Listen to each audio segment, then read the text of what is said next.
Halo, selamat malam. Kita akan mulai malam hari ini tepat jam 8 supaya kita tidak terlalu malam nanti selesainya. Malam hari ini kita akan melanjutkan tentang lanjutan dasar-dasar iman Kristen bagian yang kedua. Kali ini kita mendiskusikan tentang membangun keintiman dengan Tuhan. Menarik sekali, malam hari ini kita akan belajar bagaimana kita bisa memiliki hubungan yang sangat dekat, sangat intim dengan Tuhan. Karena sebetulnya kalau kita menghidupi dengan kekuatan kita sendiri, pasti kita tidak akan bisa menghidupi kehidupan manusia roh kita. Karena apa yang lahir dari roh adalah roh, tetapi apa yang lahir dari daging adalah daging. Ini yang harus selalu kita ingat. Ketika kita ingin menghidupi manusia roh, satu-satunya cara adalah melekat, memiliki hubungan yang intim dengan Tuhan. Karena hanya dengan itu akan mengalir kuasa Tuhan yang menghidupkan, yang menumbuhkan, yang melahirkan perkara-perkara roh, bukan perkara-perkara dunia. Saya mengajak kita berdoa, kita mengambil sikap tangan seperti ini, kaki disilangkan, kita berdoa. Mari kita berdoa. Bapa kami yang di sorga, dimuliakanlah namamu, datanglah kerajaanmu, jadilah kehendakmu di bumi seperti di dalam sorga. Berilah kami pada hari ini makanan kami yang secukupnya, dan ampunilah kesalahan kami, seperti kami juga mengampuni orang yang bersalah kepada kami. Janganlah membiarkan kami masuk ke dalam pencobaan, tetapi bebaskanlah kami dari segala yang jahat. Karena Engkaulah yang mempunyai kerajaan dan kuasa dan kemuliaan sampai selama-lamanya. Bapa, saat ini kami mengarahkan hati pada Allah untuk menerima kasih Allah yang sempurna. Kami menyerahkan otoritas diri pada kebenaran firman Allah. Hari ini kami membuka diri untuk memiliki hidup berkelimpahan yang tidak terikat, tidak terbatas dari Allah yang hidup. Hari ini kami menerima segala berkat Allah, kesembuhan, kuasa dan mukjizat, serta seluruh kepenuhan kekayaan Kristus. Kami menyerahkan hidup untuk dibentuk semakin serupa dengan Kristus setiap hari. Hari ini kami mendeklarasikan bahwa kami lahir secitra, segambar dengan Allah. Kami lahir untuk mewujudkan kehadiran Allah di dunia ini. Kami adalah kekasih Allah, kami adalah hamba Allah, dan kami adalah pemegang mandat Allah. Dalam nama Tuhan Yesus. Amin. Shalom, Saudara-saudara, Pak. shalom, Shalom, Pak Heru. selamat Pak malam. Heru, itu ada anak baru namanya Helmi. Ini aku ajak pemuritan. Mungkin memang bukan bagi, karena memang dia mungkin awal, tapi mungkin harus simpak dulu aja, Pak Heru. Oke, nggak apa-apa, Bu Yolanda. Nah, ya, selamat datang ya, Bro Helmi. Selamat Iya, kalau malam, kayak Yolanda, Mas. Shalom. Ya, malam hari ini kita akan belajar tentang bentuk manusia roh. Jadi, yang kita ingin tekankan adalah kita tidak hanya belajar, tetapi harus mempraktekkan. Ini yang menarik sekali. Karena manusia roh itu adalah bagaimana kehidupan Roh Kudus di dalam diri kita itu semakin nyata mewujud dalam tutur kata, perilaku pelayanan kita. Jadi ketika kita menjadi orang Kristen, kita tidak hanya sekedar percaya kepada Tuhan bahwa Tuhan Yesus telah menebus dosa kita, tetapi kita juga harus menyadari ketika setelah kita bertobat, maka kita memiliki persekutuan dengan Tuhan, sehingga masalahnya bukan lagi hanya keselamatan dari neraka, lepas dari maut, tetapi bagaimana kita menjalani kehidupan kekristenan setelah kita menerima keselamatan. Benar, perjalanan iman kita dimulai dengan menerima Kristus sebagai Tuhan dan Juru Selamat kita. Tetapi bukankah langkah selanjutnya adalah bagaimana Tuhan Yesus dalam hal ini, dalam kehadiran Roh-Nya, yaitu Roh Kudus yang tinggal di dalam diri kita, itu menjadi Tuhan atau Tuan atas hidup kita. Nah, inilah yang perlu kita praktekkan. Karena bagaimana Tuhan memegang otoritas kehidupan kita, itulah yang disebutkan dengan mempraktekkan kehidupan manusia roh.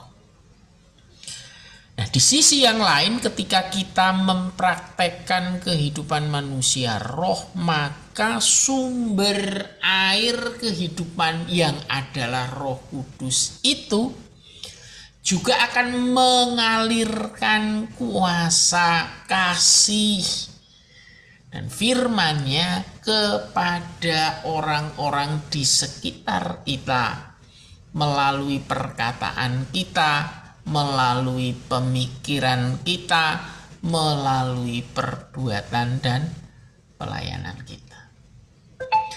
Jadi itulah yang dimaksudkan dengan menghidupi atau mempraktekkan manusia roh. Dengan demikian maka hidup kita akan semakin melekat pada roh Tuhan yang ada di dalam diri kita. Sehingga ujungnya adalah kehidupan Kristuslah yang kemudian nampak mewujud melalui hidup kita. Saudara-saudara yang terkasih, ternyata itu semua tidak bisa tidak, jadi harus dilakukan dengan ketekunan, ketaatan, dan kedisiplinan diri. Jadi ternyata mengikut Tuhan Yesus itu bukan hal yang instan. Bukan ketika saya percaya kepada Tuhan dan menerima Tuhan sebagai juru selamat dengan cara berdoa kemudian selesai masalahnya. Ternyata tidak. Keselamatan memang kita terima sebagai anugerah, tetapi perjalanan keselamatan itu harus kita hidupi bersama dengan Roh Kudus agar tadi yang pertama, wujud Kristus semakin nyata di dalam diri kita, dan kedua, melalui kehidupan kita orang akan menerima kasih, kuasa, berkat, dan firman Tuhan. Itulah yang dimaksudkan dengan menghidupi manusia roh. Kalau demikian, apa saja kedisiplinan diri ketika kita menghidupi manusia roh. Tentu kita tahu bahwa cara kita melekatkan diri dengan roh Allah di dalam diri kita bisa melalui doa, bisa melalui meditasi, bisa melalui pembacaan dan perenungan firman, bisa juga melalui pelayanan. Sehingga melaluinya kehidupan kita semakin mewujudkan dan mengalirkan kuasa roh Allah yang sudah tersedia di dalam diri kita. Tetapi pertanyaannya adalah, apakah hanya dengan cara itu saja? Apakah hanya dengan cara berdoa, membaca firman, meditasi, melayani, mungkin kita datang ke bukit doa, menyampaikan doa-doa, ataukah ada cara yang lain? Misalnya, bagaimana kita menjalani seluruh kehidupan ini, termasuk tantangan dan kesulitan yang tidak ringan yang harus kita lalui ini, yang kemudian kita bawa kepada Allah dan menyerahkan ke dalam tangan Allah agar melalui tantangan kehidupan dan apapun yang Tuhan izinkan terjadi dalam diri kita itu dapat membawa kita, menarik kita menjadi anak-anaknya yang lebih dekat dan bergantung kepada Dia, serta mengenal Dia secara pribadi lebih dalam lagi. Nah, ini yang menarik. Jadi menghidupi manusia roh itu ternyata bukan hanya pada kegiatan-kegiatan rohani yang kita lakukan, mungkin dengan ibadah, mungkin dengan doa secara pribadi, juga mungkin dengan pemuritan seperti ini. Ternyata itu bisa kita lakukan 1 kali 24 jam 7 hari seminggu, yaitu ketika kita membawa seluruh kehidupan kita dan melalui itu semua kita menyerahkan dalam tangan Tuhan supaya Allah ikut campur tangan. Ketika kita makan, ketika kita minum, ketika kita bekerja, bahkan ketika kita sakit, bahkan ketika kita bingung, ketika kita tidak mengerti apa yang harus kita lakukan, ketika tantangan hidup menekan kita sedemikian kuat, kita bawa ke dalam tangan Tuhan dan memohon Tuhan memakainya, dan melaluinya Tuhan akan menarik kita lebih dekat dan lebih bergantung kepada Dia. Saudara-saudara yang terkasih, ada beberapa pertanyaan yang mungkin rekan-rekan nanti bisa menjawab pada bagian pembuka ini. Mengapa penting untuk hidup secara disiplin ketika kita ingin menghidupi manusia roh? Apakah bedanya antara percaya kepada Yesus dibandingkan dengan menghidupi cara hidup Yesus? Kemudian adakah hubungan antara kedisiplinan diri dalam menghidupi manusia roh dengan buah-buah roh yang bisa kita hasilkan?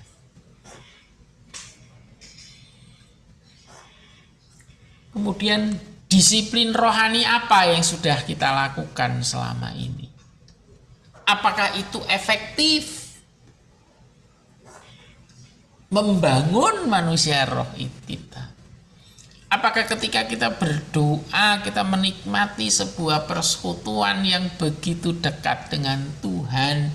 Apakah ketika kita membaca Alkitab, kita merasakan kehadiran Tuhan? Apakah ketika kita melayani, kita juga merasakan kehadiran Tuhan?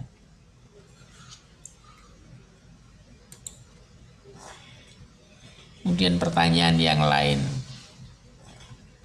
apakah ada yang ingin kita hadirkan, ingin kita tambahkan agar realita kuasa yang ada di dalam Roh Kudus yang tinggal di dalam diri kita itu bisa kita nikmati sepanjang waktu dalam kehidupan kita? Ataukah kata lainnya, apakah kita masih memiliki kekhawatiran, pergumulan, keraguan yang sangat berat dan rasanya sulit sekali kita kalahkan? Sehingga memunculkan pertanyaan, ini benar tidak ada Roh Kudus di dalam diri saya? Benar tidak ada Roh Allah yang adalah Tritunggal sendiri yang memiliki kuasa di bumi dan di surga ini ada di dalam diri saya? Ketika saya masih menghidupi kehidupan dengan penuh kekhawatiran, pergumulan, keraguan yang sangat menekan ini. Nah, itu kira-kira pembukaan diskusi malam hari ini. Silahkan rekan-rekan yang ingin menyampaikan pertanyaannya, pendapatnya, atau komentarnya. Monggo, silahkan.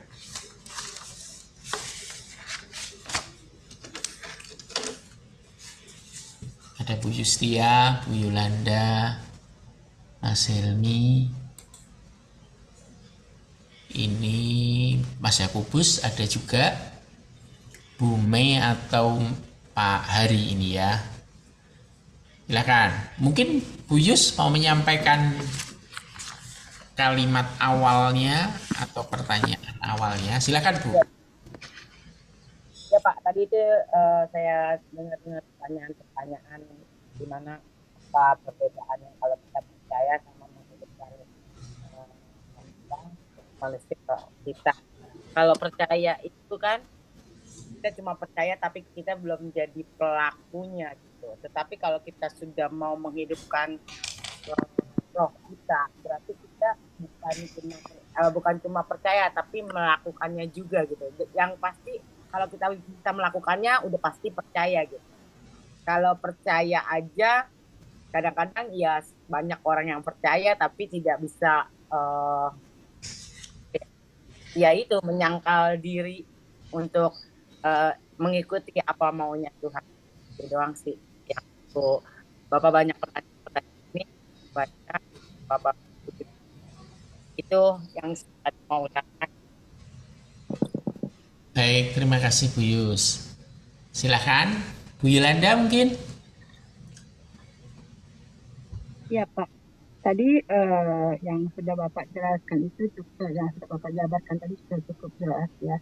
Namun memang kembali lagi tadi yang waktu Yosima adalah bahwa menghidupi manusia roh itu sebenarnya juga tidak cukup hanya dengan doa, membaca firman atau pelayanan saja. Karena kalau hanya sekedar itu berarti kita hanya untuk hidup manusia roh hanya untuk diri kita sendiri. Namun pada saat kehidupan kita berdampak bagi orang lain, justru itulah kehidupan manusia roh kita justru yang kelihatan. Karena pada dasarnya kalau kita tahu bahwa doa saja, pelayanan saja, atau memang hanya baca firman aja, itu tidak cukup karena Tuhan juga mau kita mengaplikasikannya juga dalam kehidupan manusia roh kita kepada orang lain. Jadi itu saja tambahannya. Terima kasih. Terima kasih Bu Bu Yanda. Mas Yakobus atau Bu Justia, silakan Bu. Kedisiplinan ya, saya merasa kalau sekarang ini memang kita karena apa ya, mungkin capek juga kali ya.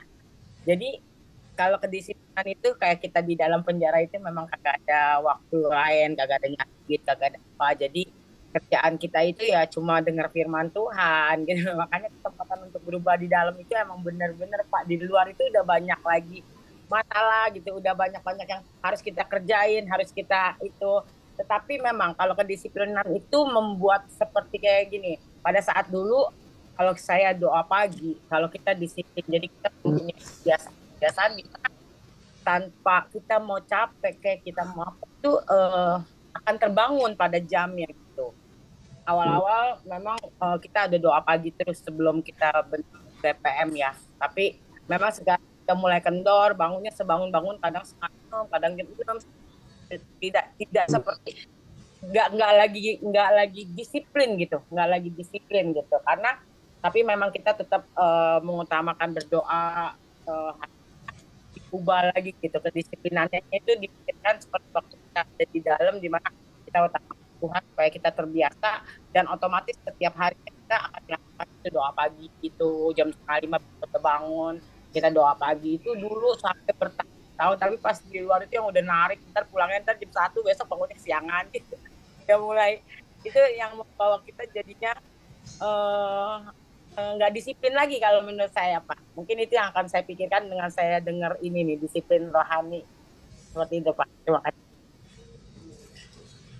Baik, itu yang menarik, nanti akan kita diskusikan karena memang realitanya kehidupan kita ini sekarang banyak sekali aktivitas-aktivitas yang lain. Itu yang pertama.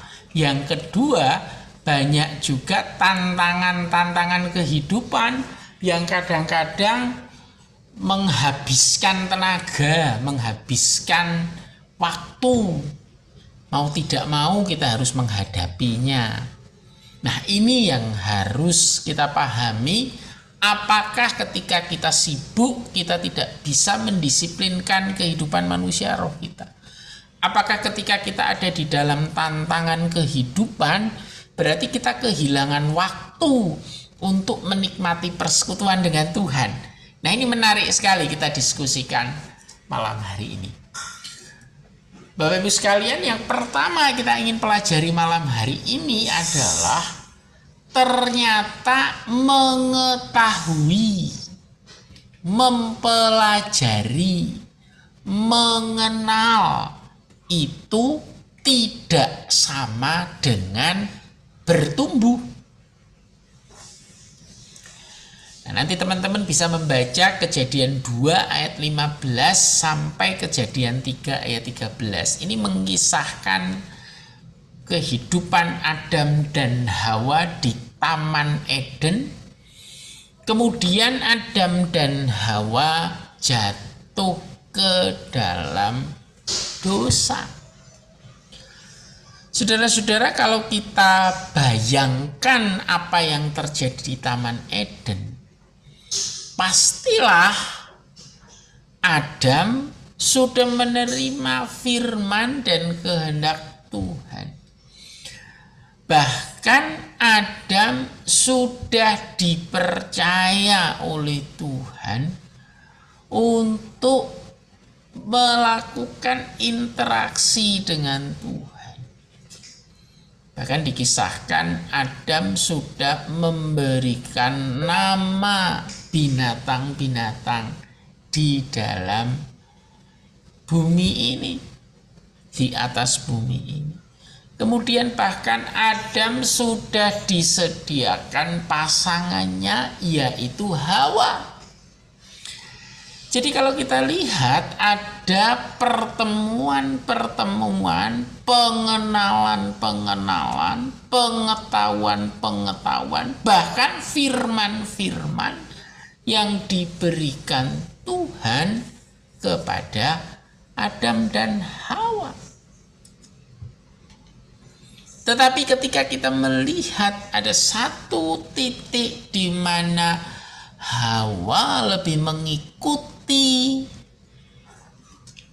apa yang dikatakan ular ketika digoda, kita jadi berpikir kalau demikian, apakah Adam dan Hawa ini benar-benar bertumbuh dalam pengenalan dan persekutuannya dengan Tuhan? Bisa kita duga hati mereka itu tidak melekat, tidak benar-benar mencintai Tuhan dan mengenal Tuhan dengan dalam. Sehingga ketika ada kata-kata dari ular, dia langsung berpikir jangan-jangan Tuhan itu tidak sebaik yang selama ini saya tahu. Karena ternyata Tuhan menyembunyikan rahasia bagaimana untuk menjadi sama dengan Tuhan, yaitu dengan melarang makan buah pohon pengetahuan baik dan benar.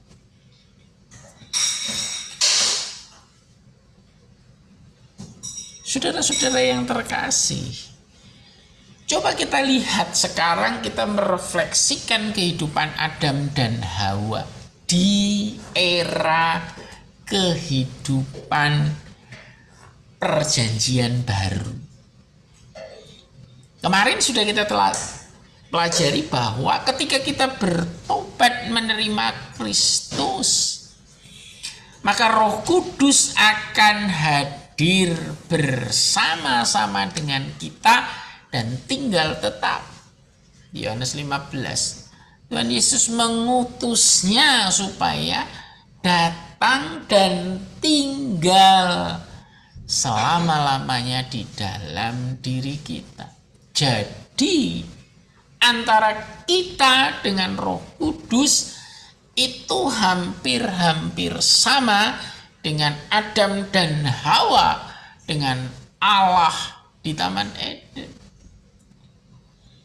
Tetapi yang jadi pertanyaan kita, apakah kita memiliki persekutuan, pengenalan, kebersamaan, dan rasa cinta kita, keterpesonaan kita, sehingga apapun yang kita alami, apapun yang kita hadapi, selalu kita sampaikan kepada Tuhan dan kita menunggu arahan Tuhan.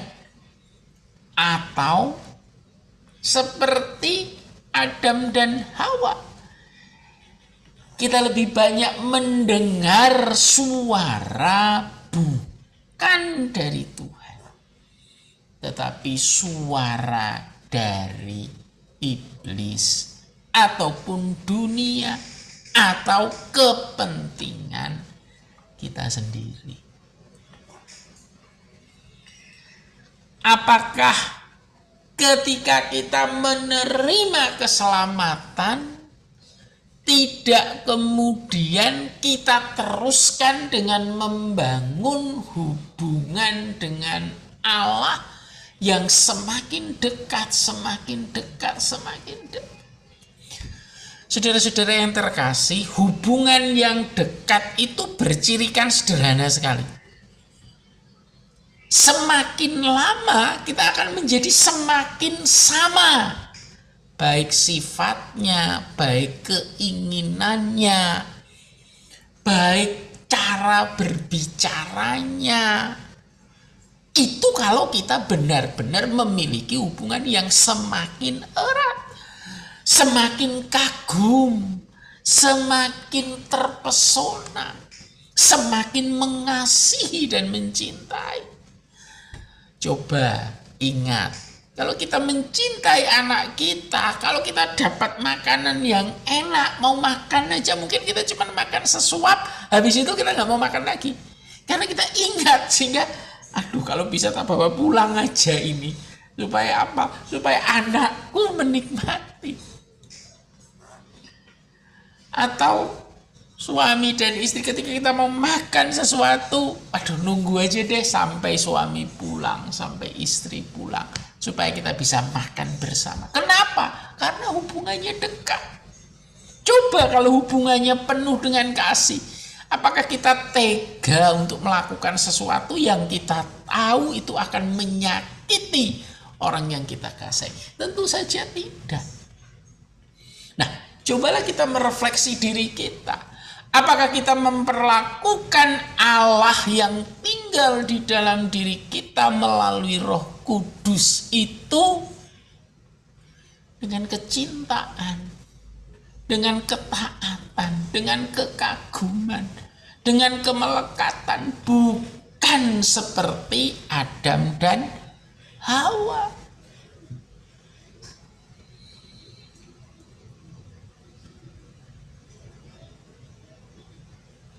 Coba kita merefleksikan diri kita.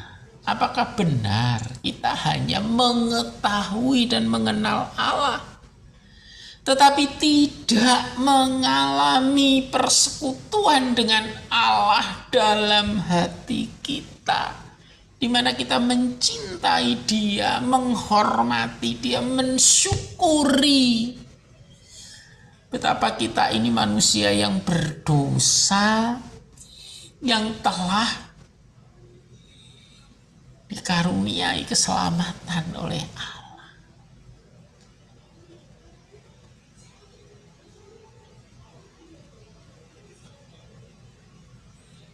Apakah itu mendorong kita memiliki komitmen? Aku bukan hanya mau kenal, aku bukan hanya mau tahu, tetapi aku mau masuk ke dalam hubungan pribadi. Sehingga wujud Allah itu nyata dalam diriku. Sehingga kalau orang mau melihat di manakah kerajaan Allah, mereka bisa melihat hidupku, bisa melihat keluargaku, bisa melihat pekerjaanku sehari-hari. Di sanalah kemuliaan Allah nampak.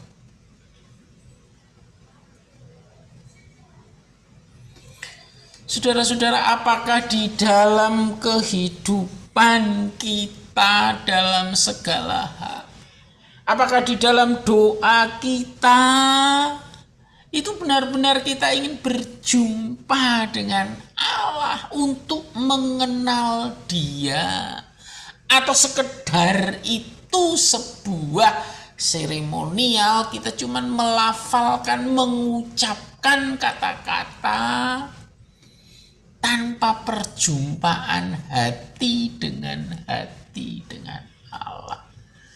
Demikian juga ketika kita membaca firman, apakah kita mau diam, tenang, mengulang-ulang, merenungkan sepanjang waktu kita sambil mencari apa yang sebetulnya Tuhan ingin sampaikan? Apa isi hati Bapa? Apakah ketika kita melayani, kita mencari dan berdoa, bergumul, Tuhan, apa yang ingin Engkau sampaikan kepada teman-teman sayang yang akan aku layani hari ini? Pakailah lidahku, pakailah mulutku, supaya melaluinya aku semakin mengenal Engkau, semakin melekat pada hatimu. Sehingga ketika aku menyampaikan sesuatu, itu meluap dari hati Bapa melalui hatiku. Sehingga itu akan menggetarkan dan membuat aku semakin terpesona kepada Tuhan. Atau jangan-jangan kita tidak pernah merasakan kehadiran Allah dalam hidup kita. Atau jangan-jangan Allah, Roh Allah, tidak pernah kita sapa, tidak pernah kita libatkan dalam seluruh kehidupan kita.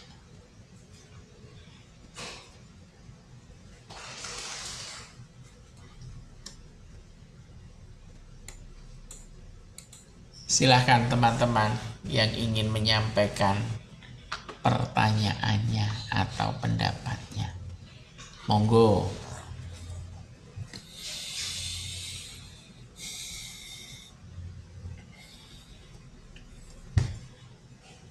Mas Yakobus. Iya Pak, lanjut aja dulu Pak, saya sedang menyimak. Terima kasih. Iya Pak.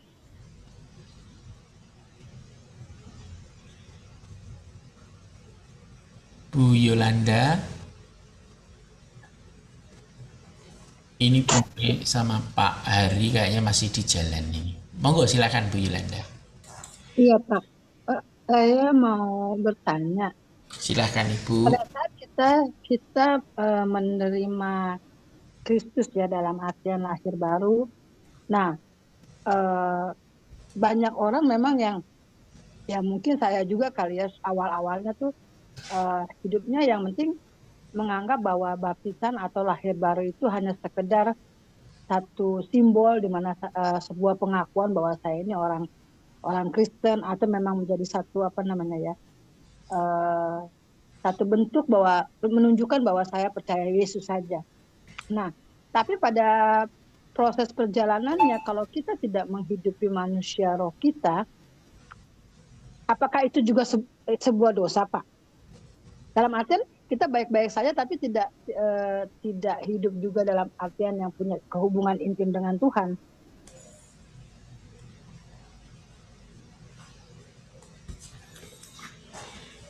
Terima kasih Bu Yolanda. Sebetulnya ini menarik sekali. Nanti kalau kapan-kapan kita ada waktu, kita akan membahas Yohanes. Sebenarnya dari Yohanes 13 latar belakangnya, kemudian Yohanes 14 dan Yohanes 15 tentang kehadiran Roh Kudus. Ini menarik sekali kalau kita pelajari. Yang menjadi pertanyaan Ibu adalah apakah ketika kita sudah bertobat, sudah lahir baru, berarti kita menerima Kristus sebagai Tuhan dan Juru Selamat. Kemudian oleh karena itu di Yohanes 15 dikatakan Tuhan Yesus akan mengutus Roh Kudus untuk tinggal selama-lamanya di dalam hati setiap muridnya. Ini menarik. Sebetulnya nanti kalau dalam perjalanan selanjutnya itu masuk ke dalam Pentakosta dan seterusnya, itu akan kelihatan di Kisah Para Rasul. Tadi yang menjadi pertanyaan, apakah ketika kita tidak mengenali, tidak memiliki persekutuan yang akrab dan mewujudkan manusia roh, apakah itu berdosa? Nah, ini yang menarik sekali sebetulnya. Konsep kekristenan adalah tidak lagi menganut kehidupan berdasarkan hukum. Jadi manusia di dalam Kristus adalah manusia yang sudah bukan legalisme. Artinya hidupnya, penghakimannya nanti di hadapan Tuhan tidak berdasarkan apakah kamu melakukan kesalahan atau tidak, melanggar hukum atau tidak. Nah bagaimana? Nah itulah pengajaran yang selama ini sangat jauh sekali disampaikan kepada kita. Karena esensinya adalah ketika firman itu sudah ditaruh di dalam diri kita melalui kehadiran Roh Kudus. Saya ulang sekali lagi. Jadi firman bagi anak-anak Tuhan itu bukan firman yang dituliskan, tetapi firman yang ditaruh di dalam diri kita. Karena itu ingat, kalau kita membaca firman tanpa penyertaan Roh Kudus, kita bisa salah mengerti.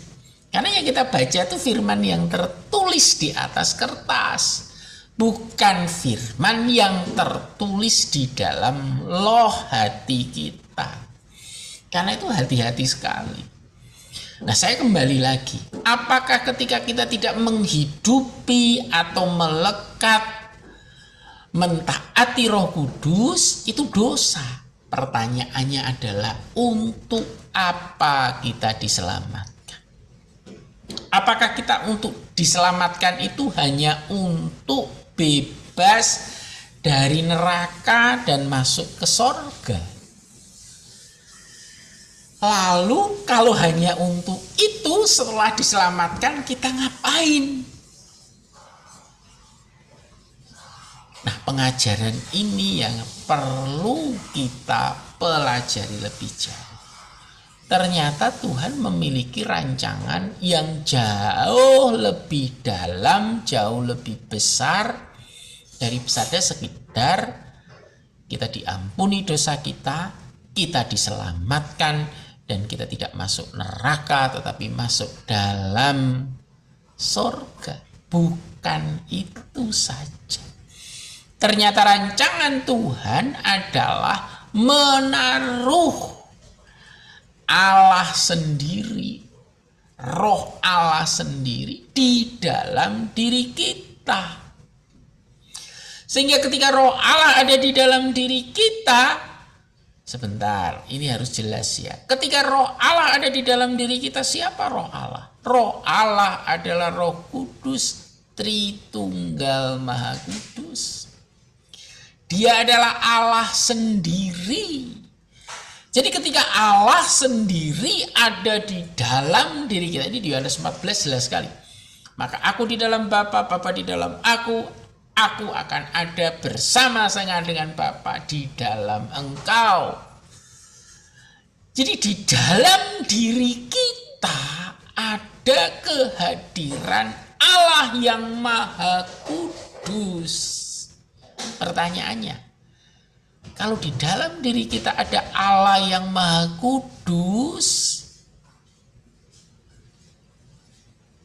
apakah hanya sampai di situ kehendak Tuhan?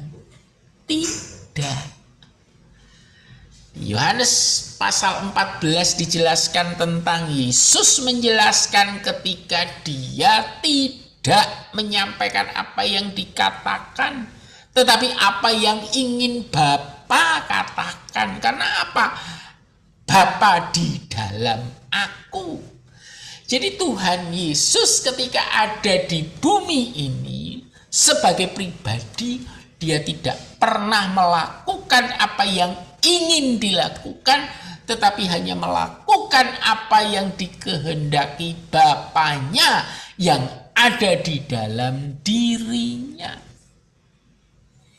Sehingga ketika kita menjadi pengikut Kristus, di dalam diri kita ada Roh Kudus, maka seharusnya seperti Kristus yang hanya melakukan kehendak Bapa yang ada di dalam dirinya, mengatakan apa yang ingin dikatakan Bapa di dalam dirinya, melakukan apa yang ingin dilakukan Bapa melalui dirinya, maka kita pun harus melakukan hanya yang diinginkan Roh Kudus untuk kita katakan, untuk kita lakukan, untuk kita layani, untuk kita lihat, untuk kita dengar, untuk kita makan, dan seterusnya, dan seterusnya.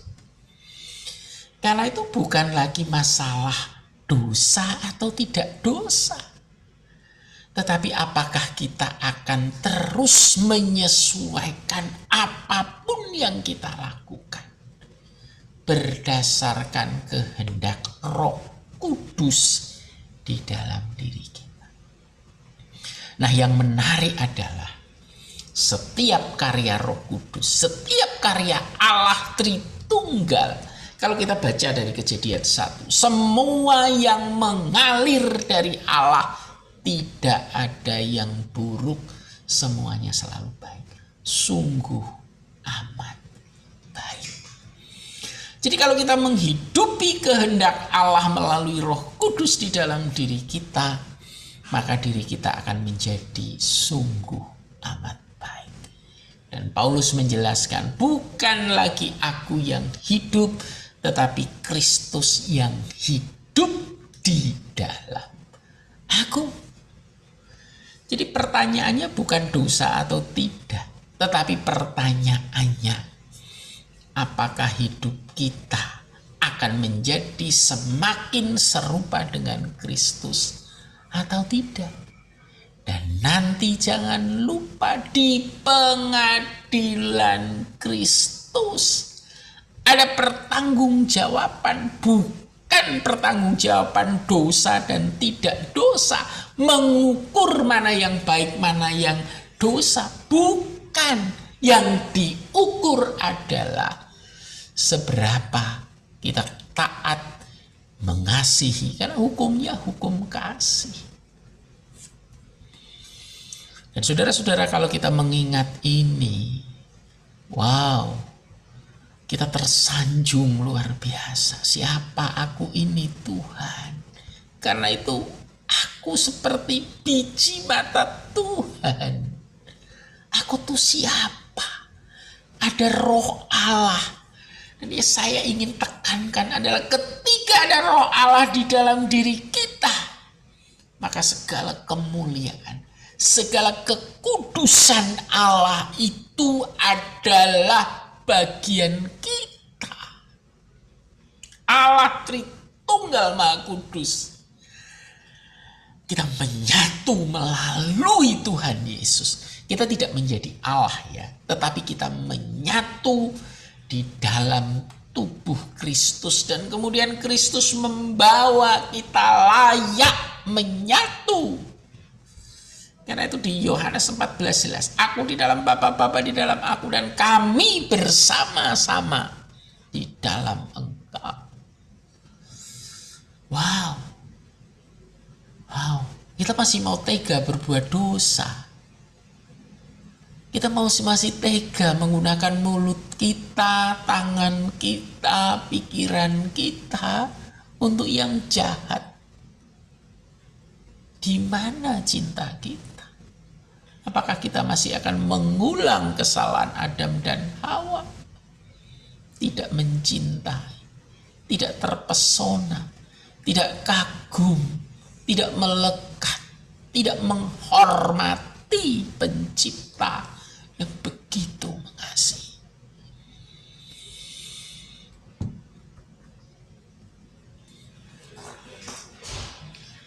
Monggo, silakan kalau masih ada pertanyaan lagi. Bu Yolanda mungkin sudah jelas. Ya, terima kasih Pak Heru, sudah jelas. Monggo, siapa lagi yang ada pertanyaan atau komentarnya?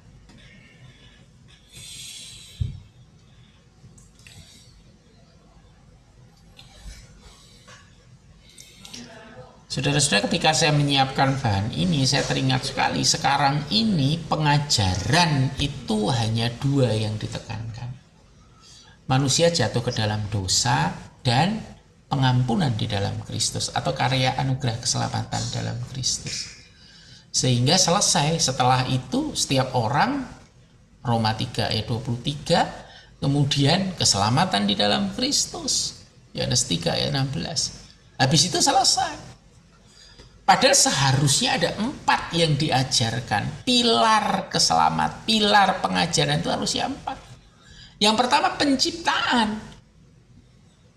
Kenapa penciptaan? Karena kita harus tahu siapa kita, untuk apa kita di dunia ini, dan harus melakukan apa. Harus tahu. Karena kita diciptakan oleh Allah segambar dan serupa dengan Allah. Dan diutus Allah untuk mewujudkan kehadiran Allah di bumi ini. Jadi setelah kita diselamatkan di dalam Kristus, maka roh Allah di dalam diri kita bisa berkarya, mewakili Allah, menjadi mandataris Allah, mewujudkan kemuliaan Allah di bumi ini. Kemudian baru belajar tentang kejatuhan manusia ke dalam dosa. Ini saya kira teman-teman sudah tahu semua. Kemudian anugerah keselamatan di dalam Kristus, teman-teman juga sudah tahu. Pengajaran berhenti di sini. Dia tidak masuk ke pengajaran yang terakhir, bagaimana menghidupi anugerah Allah melalui menghidupi manusia roh, di mana tujuan penciptaan tadi dipulihkan kembali. Harusnya nyambung. Nah sekarang nggak nyambung. Orang dimulai dari kamu jatuh dalam dosa, kemudian kamu mendapat anugerah keselamatan. Secara yuridis kamu sudah selesai, karena kamu sudah nggak akan masuk ke dalam neraka. Selesai. Saudara-saudara, ini belum selesai. Karena tugas penciptaan bukan itu. Dan ketika Roh Kudus ada di dalam diri kita, kita tidak hanya sekedar menerima keselamatan, tetapi melakukan tugas tanggung jawab kita sebagaimana Adam dan Hawa di Taman Eden dan di bumi. Waktu itu yang gagal, kitalah yang harus mewujudkan. Dan melalui itu kita akan semakin akrab, semakin mengenal, semakin mengalirkan Kristus. Karena itu di Yohanes 14, 15 kemudian Tuhan Yesus mengatakan mereka akan melakukan perbuatan-perbuatanku, bahkan pekerjaan-pekerjaanku yang lebih besar. Perhatikan. Jadi umat Tuhan memiliki kesempatan untuk melakukan karya Kristus yang lebih besar. Karena apa? Yesus mengatakan, karena aku datang kepada Bapa, aku pergi kepada Bapa. Dan dikatakan di sana, apa saja yang kamu minta, aku akan melakukan. Jadi ini satu kesatuan. Nah, karena itu pemuritan ini jadi penting sekali, karena kita mengerti rancangan Allah atas kehidupan manusia. Monggo, silakan kalau masih ada pertanyaan. Silakan.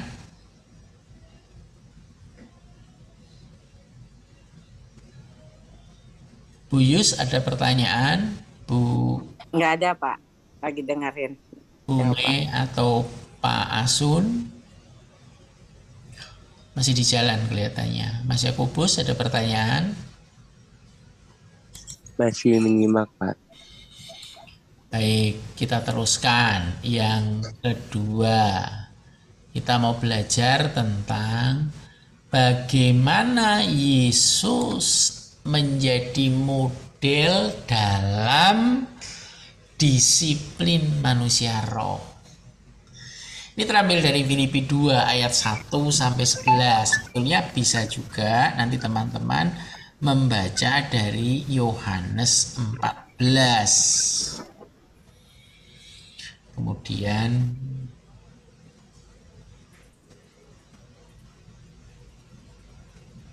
Sorry Pak, baru nyampe Pak. oh silakan.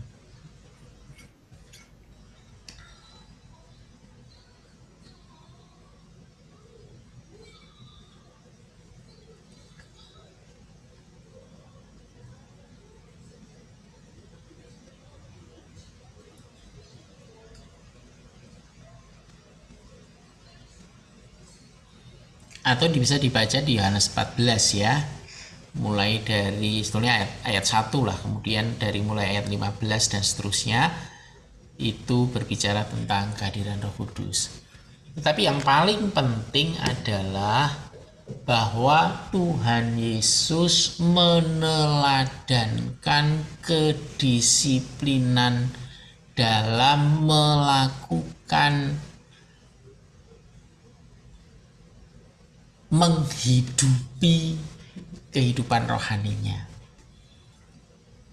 melalui doa, melalui waktu-waktu khusus, tetapi juga melalui pelayanannya, memperhatikan orang miskin, menyembuhkan orang sakit, mencintai orang-orang yang disingkirkan dan tidak diperhatikan.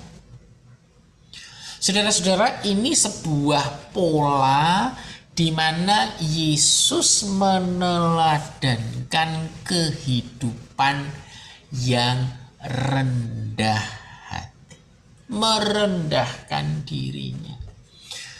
Perhatikan sebentar, kita harus mengingat bahwa Tuhan Yesus adalah Allah sendiri, Sang Firman. Ketika dia turun ke bumi, dia sudah mengosongkan dirinya, merendahkan dirinya.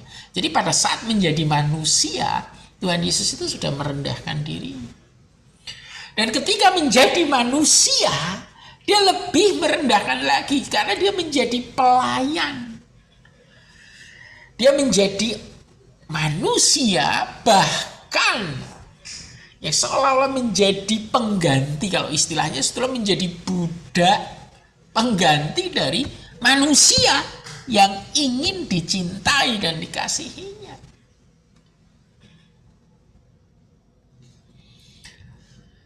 Saudara-saudara, kita melihat bahwa Tuhan Yesus, ini kalau kita lihat di Yohanes 14 kelihatan sekali bahwa, saya baca salah satu ayatnya saja mungkin ya.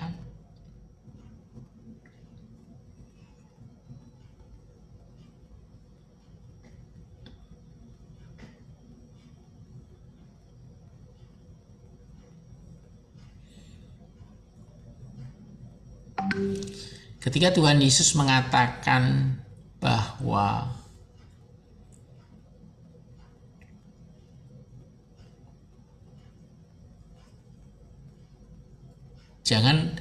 ayat 1, janganlah gelisah hatimu, percayalah kepada Allah, percayalah kepadaku. Di rumah Bapakku banyak tempat tinggal. Jika tidak demikian, tentu aku mengatakannya kepadamu, sebab aku pergi ke situ untuk menyediakan tempat bagimu. Dan apabila aku telah pergi ke situ dan telah menyediakan tempat bagimu, aku akan datang kembali dan membawa kamu di tempatku, supaya di tempat di mana aku berada, kamu pun berada. Dan kemana aku pergi, kamu tahu jalan ke situ. Ini ketika Tuhan Yesus menjelaskan siapa dirinya dan bagaimana hubungannya dengan Bapa. Tapi coba muridnya Thomas mengatakan, Tuhan, kami tidak tahu kemana engkau pergi. Jadi bagaimana kami tahu jalan ke situ?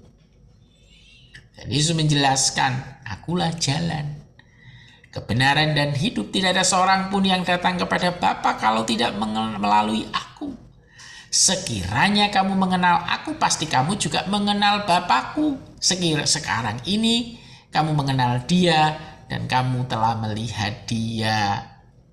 Tuhan Yesus menjelaskan, kalau kamu melihat aku, ya melihat Bapa. Kalau kamu mengenal aku, kamu mengenal Bapa. Tadi Thomas tanya begitu. Nah sekarang Filipus menjawab, lah mana tunjukkan Bapa itu kepada kami. Kemudian Tuhan Yesus menjawab, telah sekian lama aku bersama-sama kamu Filipus, namun engkau tidak mengenal aku. Barang siapa tidak melihat, barang siapa telah melihat aku, ia telah melihat Bapa. Bagaimana engkau berkata, tunjukkanlah Bapa itu kepada kami? Tidak percayakah engkau bahwa aku di dalam Bapa dan Bapa di dalam aku? Perhatikan, apa yang aku katakan kepadamu tidak aku katakan dari diriku sendiri, tetapi Bapa yang diam di dalam aku, dialah yang melakukan pekerjaannya. Jadi itulah makna mengosongkan dirinya. Jadi Kristus hanya melakukan apapun yang dikehendaki Bapanya. Kristus menggantungkan dirinya dan percaya penuh kepada Bapanya yang diam di dalam dirinya.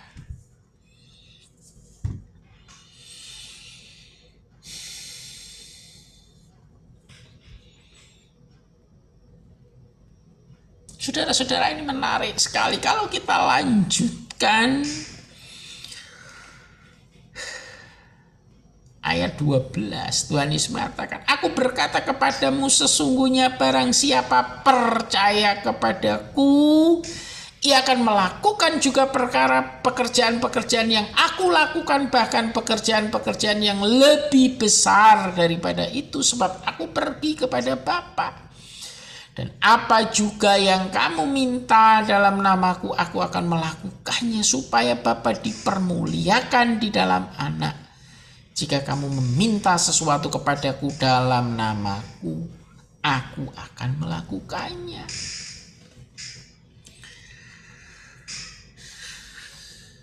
Wow. Jadi Kristus taat kepada Bapa yang ada di dalam dirinya. Nah, sekarang kita seharusnya taat kepada Kristus yang ada di dalam diri kita melalui Roh Kudusnya. Itu teladan Kristus. Itu harus menjadi sikap hidup kita. Kalau kita hidup dari diri kita sendiri, apa yang mau, apa yang baik, apa yang menyenangkan saya, apa yang saya suka, lalu apa artinya Allah yang hadir di dalam diri kita? Beda sekali dengan sikap hidup Kristus.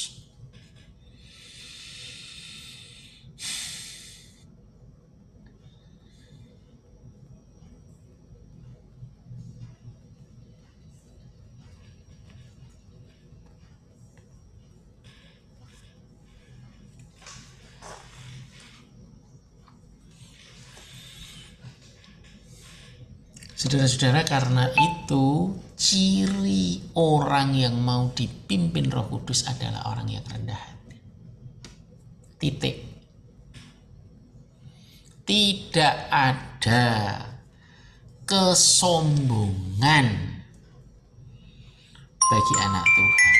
Kalau orang masih sombong, itu pasti dia tidak mau hidup di bawah otoritas Roh Kudus. Monggo, silahkan kalau masih ada pertanyaan.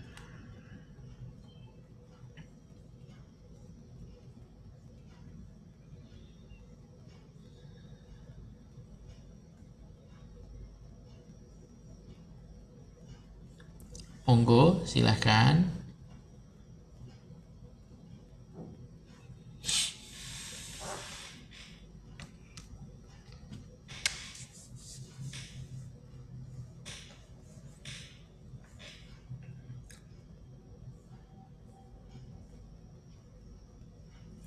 Beberapa pertanyaan yang teman-teman bisa baca itu, mengapa ketaatan penting, bagaimana kesombongan menghancurkan pekerjaan Allah, selain kerendahan hati, adakah karakter lain yang dapat saudara kembangkan untuk mewujudkan kehidupan manusia roh, hasil apakah yang ingin saudara dapat ketika menjalani manusia roh di dunia ini dan di sorga kelak, bagaimana menurut saudara keterkaitan antara hidup dengan lebih mengasihi Allah dalam membangun karakter kita.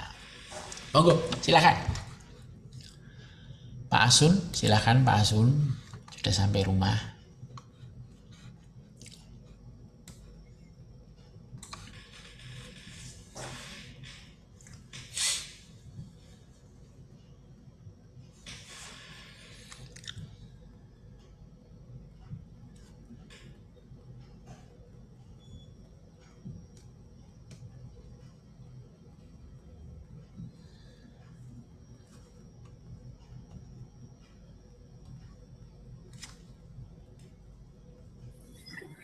Selain kita harus rendah hati, kita harus jujur kepada Tuhan, Pak. Iya. Jujuran kita mengakui segala kekurangan kita di hadapan Tuhan. Jadi baru bisa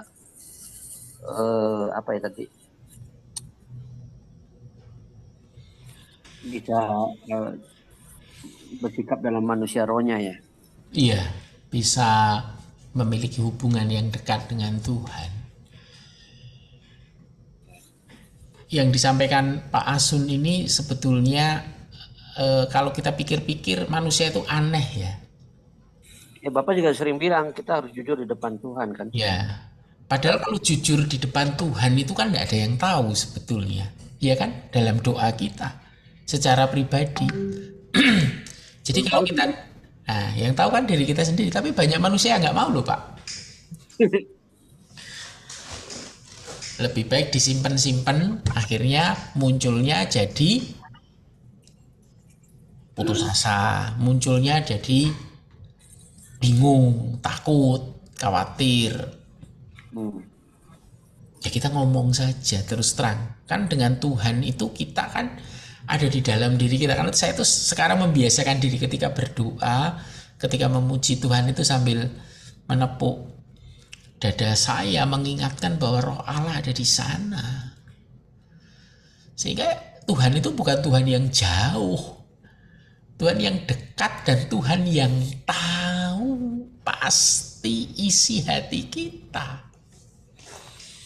Kan lucu, kita gak jujur sama Tuhan, kita berdoa, tapi kita tidak ngomong apa adanya, padahal Tuhan tahu. Kan lucu, manusia itu sering kali begitu loh. Padahal maksud Tuhan itu tahu, bukan tahu untuk mempermalukan kita, tapi tahu untuk melepaskan kita, membebaskan kita dari kuasa yang membelenggu, misalnya itu kemarahan, kebencian, pahit hati. Itu dihilangkan supaya Tuhan juga bisa mengatur hidup kita menjadi lebih baik dari dalam. Kalau kita misalnya harusnya kita mengasihi, mencintai orang-orang yang ada di sekitar kita, misalnya orang tua kita, mertua kita, istri kita, anak-anak kita. Kalau kita kurang mengasihi, ya bilang aja, Tuhan ampuni, aku tidak bisa mengasihi yang lebih baik. Tambahkanlah ya Roh Kudus, kasih dari sorga, supaya aku bisa mengasihi mereka. Itu kan enak sekali hidup orang Kristen sebetulnya. Tapi tidak banyak yang tahu tentang ini, apalagi mempraktekkan.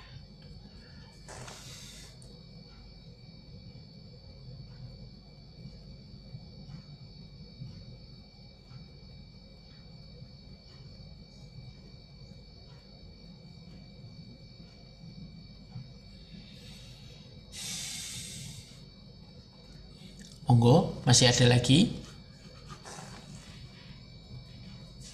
Kira-kira hasil yang ingin kita dapat apa ketika kita menghidupi manusia roh? Yang pertama tadi, kita benar-benar menghidupi dalam pengenalan akan Tuhan. Kemudian yang kedua, meneladani Kristus dengan kehidupan yang penuh dengan kerendahan hati. Tadi ditambahkan Pak Asun, kita jujur dan terbuka kepada Tuhan. Lalu sebetulnya apa yang kita harapkan ketika kita menghidupi manusia roh ini di bumi ini dan juga kelak di sorga?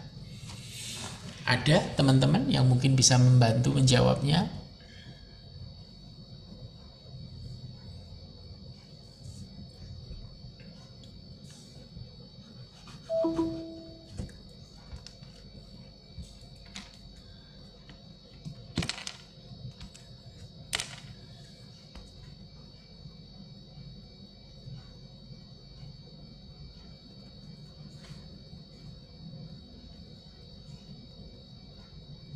Silakan.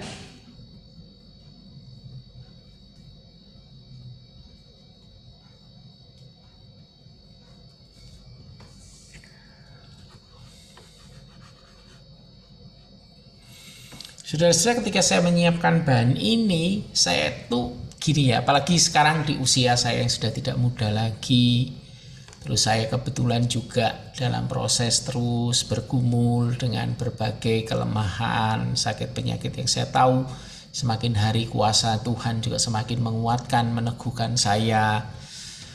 Saya menyadari keterbatasan waktu, keterbatasan fisik dan seterusnya. Semakin hari saya semakin berpikir, Tuhan, kalau aku nanti pulang ketemu Tuhan di surga, itu pertanyaannya kan sederhana sekali. Kamu bawa apa, Le? Gitu kalau bahasa Jawa itu. Nak, kamu bawa apa? Bukan karena Tuhan membutuhkan. Cuman Tuhan itu pengen mengekspresikan gitu kan. Sama tuh ketika kita datang ke orang tua kita gitu, dia bukan membutuhkan apa yang kita bawa, tetapi ini sebagai bentuk cinta gitu. Seberapa sih kamu cinta kepada saya? Kamu di dunia itu kan lama juga, 60, 70 atau 80 tahun gitu. Masa kamu gak bawa sesuatu yang istimewa buat aku? Itu kadang-kadang mikir gitu ya, aduh, udah ada belum yang aku bawa ya nanti? Karena sudah Tuhan terlalu baik menciptakan kita, memberi umur kita, memberi nafas kita, memberikan orang tua, memberikan saudara, memberikan istri, memberikan anak, memberikan kecukupan, memberikan pengalaman hidup, memberikan begitu banyak hal. Tapi kalau saya tidak menghidupi manusia roh saya, maka yang saya lakukan dari daging itu daging. Dan tidak ada hasil karya daging yang bisa dibawa menjadi hasil karya roh. Nggak bisa. Jadi nggak ada oleh-olehnya. Semua yang dilakukan tubuh kita, daging kita, pikiran kita, yang bukan dari pimpinan roh Allah di dalam diri kita, itu tidak bisa sampai kepada Bapa. Karena apa? Yang lahir dari daging adalah daging. Hanya yang lahir dari roh adalah karya-karya roh. Saya kadang-kadang mikir gitu ya, ada belum ya karya roh saya? Sehingga nanti ketika saya pulang, saya bisa sampaikan kepada Bapak, ini loh Bapak, aku bawa sak bungkus. Walaupun sekecil apapun, aku rindu membawa sesuatu. Nah, karena itu bagian yang ketiga yang perlu saya tekankan di sini adalah bahwa menghidupi manusia roh itu jangan karena takut. Karena takut dihukum, bukan. Kita sudah tidak lagi hidup di bawah hukum. Tetapi kita hidup dengan penuh gairah, penuh sukacita. Kalau istilah saya itu penuh penasaran. Apalagi ya Tuhan? Apalagi? Aku mau kenal Engkau lagi. Aku mau ngerti Engkau lagi. Ternyata setelah 55-56 tahun aku hidup di dunia ini, aku kenal Engkau. Oh, ternyata Tuhan itu kayak gini loh maunya. Oh, ternyata Tuhan itu punya pemikiran begini. Oh, ternyata hati Tuhan itu begini. Oh, ternyata sikapku kepada istri, kepada suami itu harus begini. Aku baru tahu Tuhan. Aduh, aku pengen tahu lebih lanjut lagi, lebih banyak lagi, lebih dalam lagi. Sehingga hidup kita itu bukan seperti, mohon maaf, seperti agama. Kalau agama itu kan hidup, lakukan ini tidak boleh melakukan itu. Kalau melakukan ini dapat pujian, kalau melakukan itu dapat hukuman. Bukan. Tetapi hidup kita digerakkan oleh cinta. Yang namanya cinta itu kan mendatangkan gairah, mendatangkan sukacita, mendatangkan penasaran. Aduh, aku pengen ketemu lagi. Oh, kalau ketemu, aku pengen masakan dia ini. Oh, aduh, aku pengen mamerkan dia. Aku baru saja potong rambut, pengen segera ketemu sama dia supaya dia tahu, supaya dia mengagumi, kita saling, dan seterusnya, dan seterusnya.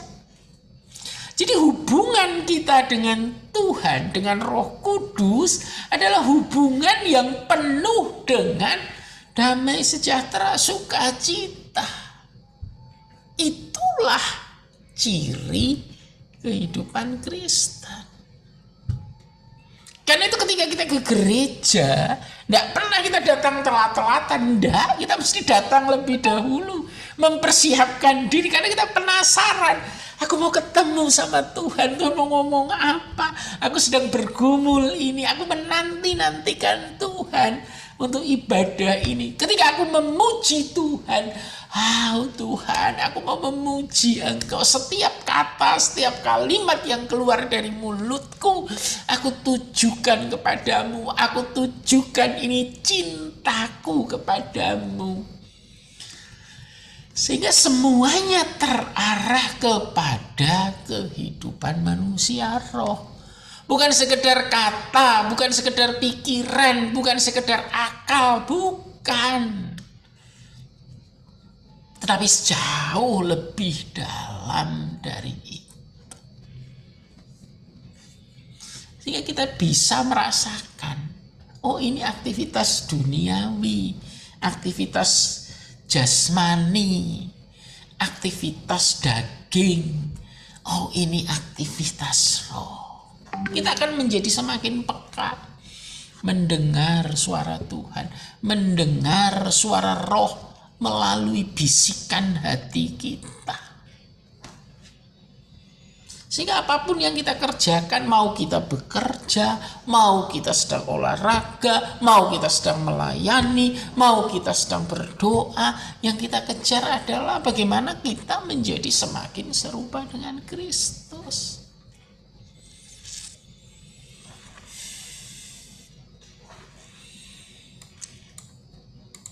Nah, apakah kita sudah memiliki kegairahan itu?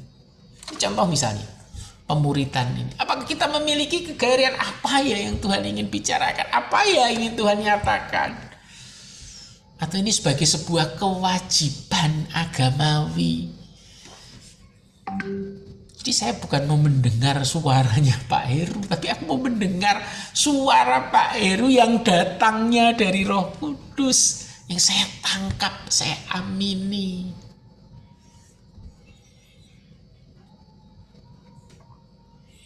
Sama seperti beberapa teman yang sering, aku gak senang ke gereja sana, musiknya gak enak. Sekarang pertanyaannya, kita ke sana mau ketemu Tuhan apa mau ketemu musik? Dan seterusnya, dan seterusnya.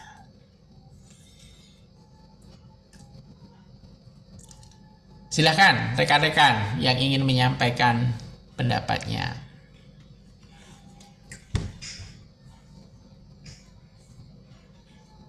Pak Asun?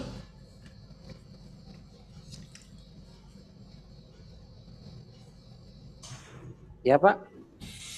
Mungkin akan menyampaikan sesuatu Pak.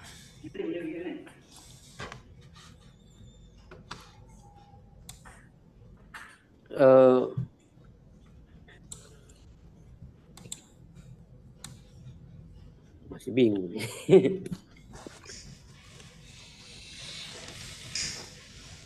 Kalau kita sudah menjalankan manusia roh ya tadi ya. Iya Pak. Kita akan bisa paling tidak hidup lebih kurang seperti Kristus hidup Pak. Iya Pak. Setelah kita menjalani manusia roh, karena kan kita tahu daging melahirkan yang daging ya, kalau roh kan melahirkan roh itu.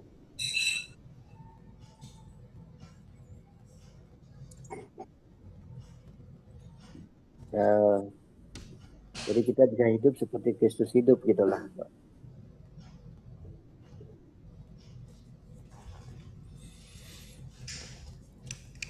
Dan sebetulnya itulah kesempatan Pak. Kesempatan kita mewujudkan semakin serupa dengan Kristus. Sehingga nanti kalau saya gambarkan, Kristus itu ada di tengah-tengah. Mereka yang dekat dengan Kristus adalah mereka yang semakin serupa. Semakin serupa dengan Kristus, maka kita akan semakin dekat dengan Kristus. Kemuliaan kita akan semakin dekat dengan kemuliaan Kristus. Itu kira-kira pengharapan kita. Semakin kita tidak menghidupi kehidupan Kristus, semakin kita berbeda dengan Kristus, semakin jauh diri kita dengan Kristus kelak di kerajaan Kristus.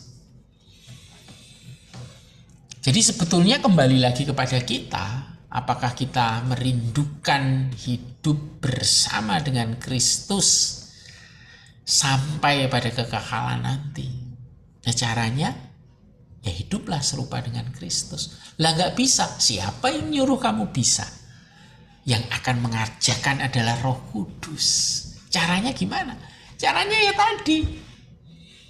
Bagaimana yang pertama, kita itu bukan hanya tahu, bukan hanya kenal, tetapi kita menghidupi, kita mencintai, kita menghormati. Kemudian yang kedua, kita memiliki kerendahan diri.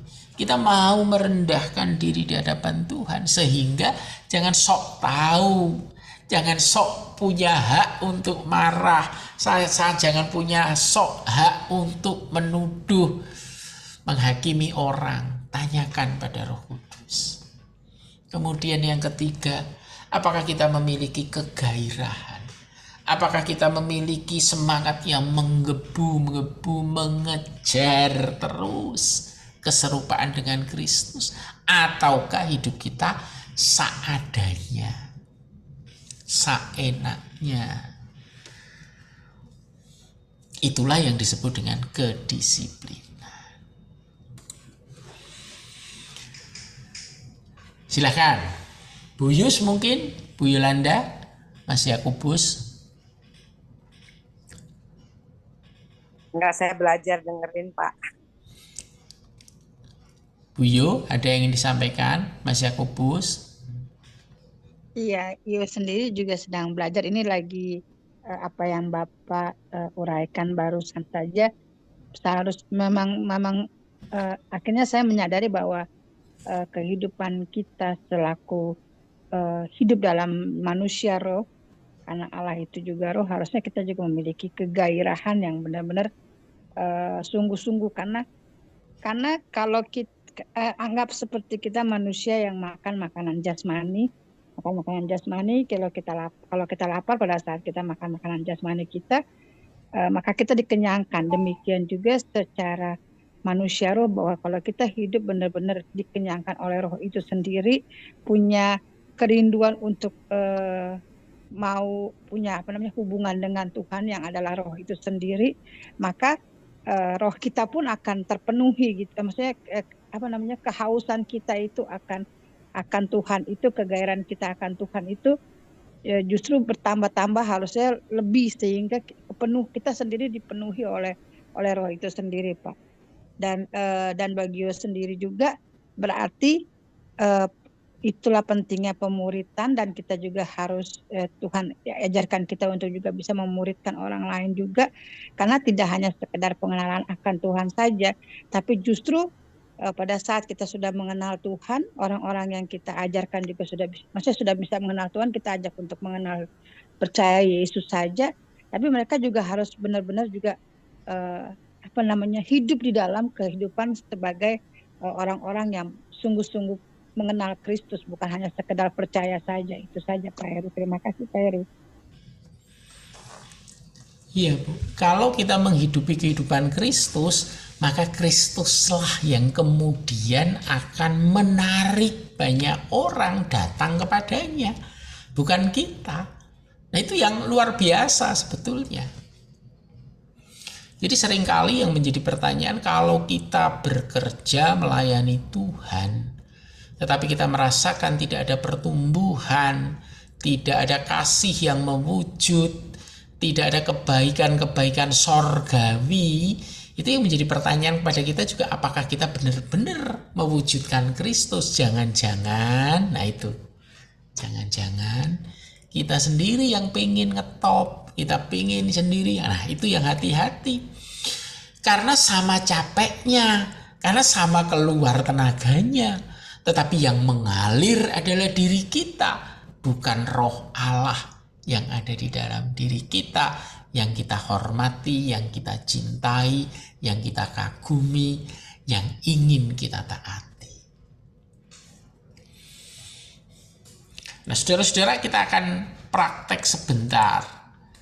Jadi kita akan membaca satu ayat, coba kita membacanya dengan merefleksikan. Jadi merefleksikan, jangan membaca itu, jangan hanya membaca yang tertulis, tetapi coba lihat setiap kata-kata di balik dari tulisan itu.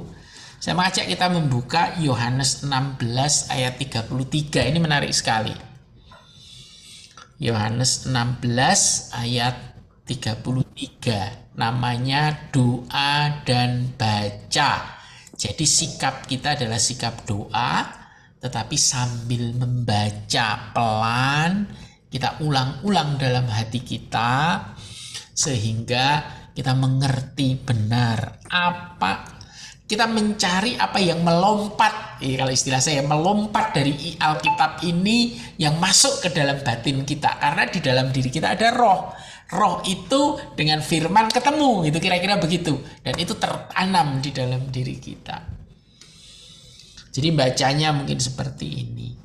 Semuanya itu kukatakan kepadamu. Berarti semuanya itu dikatakan Yesus kepada kita. Supaya kamu beroleh damai sejahtera dalam aku. Jadi semua tadi dikatakan Yesus kepada kita supaya kita beroleh damai sejahtera dalam aku, dalam Kristus. Sehingga kita bisa beroleh damai sejahtera di dalam Kristus. Dalam dunia kamu menderita penganiayaan, tetapi kuatkanlah hati. Tuhan Yesus tahu bahwa di dunia ini kita akan menderita penganiayaan. Tuhan Yesus menasihati supaya kita tetap kuat. Aku telah mengalahkan dunia. Kenapa kita harus kuat? Karena ternyata Tuhan Yesus telah mengalahkan dunia. Artinya kalau kita masuk ke kapalnya Tuhan, kalau kita menjadi satu dengan tubuhnya Tuhan, maka sesungguhnya penderitaan itu yang harus aku dan sedang aku alami, pasti kuat aku jalani. Karena Tuhan Yesus pernah dan sudah mengalahkannya. Dan aku akan menikmati damai sejahtera.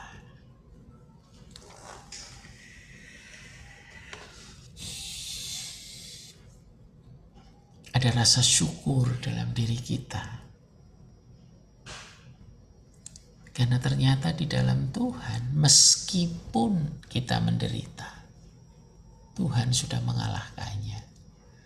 Meskipun kita menderita, penderitaan kita itu ternyata sudah pernah dialami Tuhan. Dan Tuhan mau memberikan kita kekuatan, mau memberikan damai sejahtera.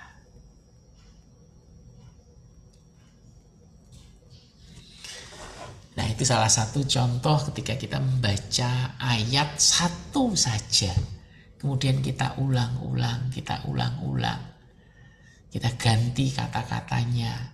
Aku, kamu, dia, Kristus, dan seterusnya, dan seterusnya. Sehingga ayat itu akan banyak sekali berbicara pada diri kita.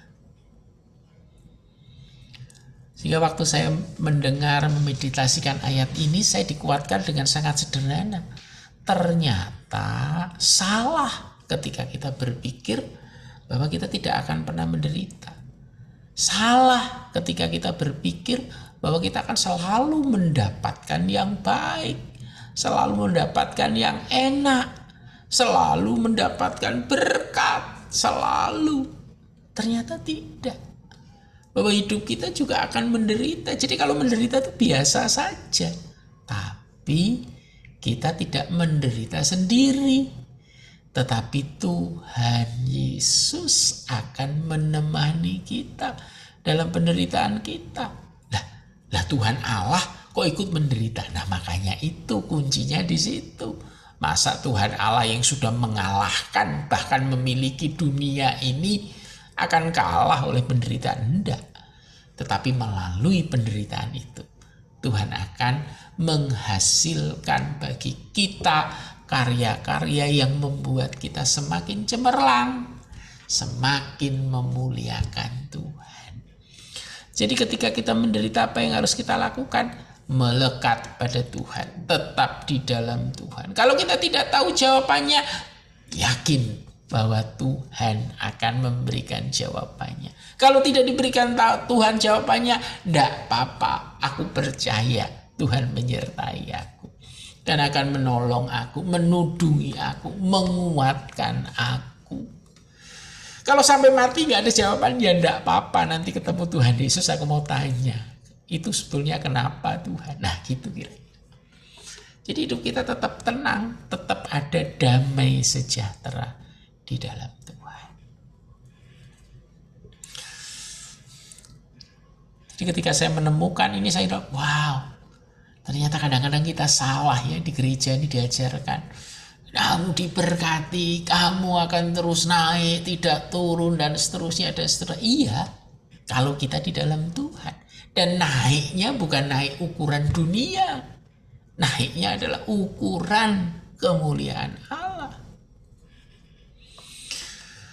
Jadi jangan menilai berkat itu sesuai dengan ukuran dunia. Berkat Tuhan apa kalau gitu?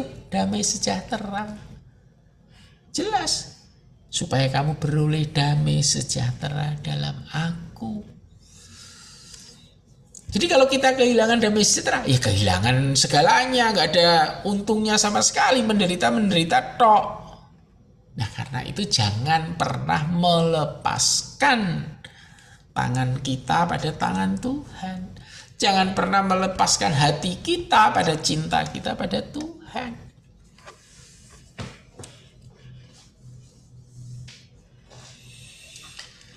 Jadi dalam kehidupan kita bersama Roh Kudus, nikmatilah petualangan bersama dengan Dia. Menarik sekali. Saya mau bagikan salah satu. Saya dulu waktu di Bosnia itu pernah pergi sore menjelang malam di satu tempat. Tempatnya itu begitu jauh dan saya waktu itu ngantarkan teman-teman dari Prancis. Ada 3 atau 4 orang saya antarkan ke tempat itu. Kemudian salah satunya akan nemeni saya balik lagi ke stasiun saya.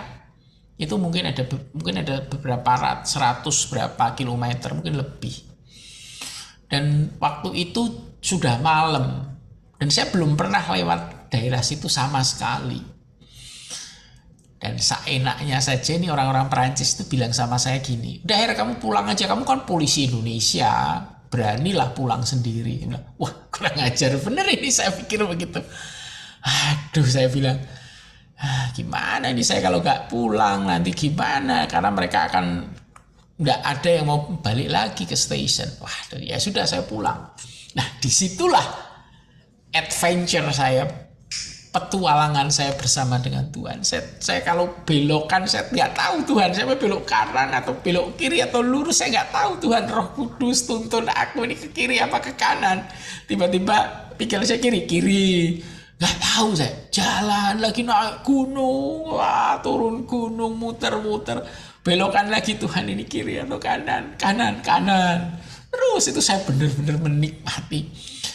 Dan ketika mungkin sudah sekitar jam 10 malam begitu saya sampai di station, saya, Tuhan, wow, terima kasih Roh Kudus. Ngerti juga kagak.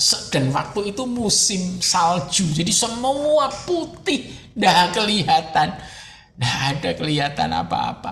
Rumah orang juga nggak tahu, tanya orang juga nggak tahu bahasanya. Udahlah.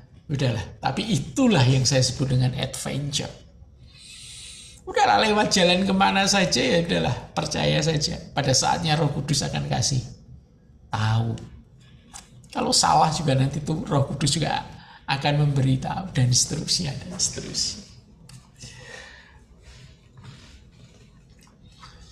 Kemudian yang paling penting adalah hidup bersama dengan Roh Kudus. Jangan pernah merasa terbebani, karena sebetulnya itu baik buat kita untuk masa-masa di bumi ini, bahkan kelak ketika kita akan masuk dalam kerajaannya. Jadi tanggung amat hidup di dunia ini. Sudah ada Roh Kudus, kita punya kesempatan yang luar biasa mewujudkan Kristus. Hidup kita akan diangkat naik dan menjadi berkat. Kenapa nggak kita pakai? Kenapa justru kita pakai untuk diri kita sendiri yang tidak akan banyak gunanya? Kan rugi.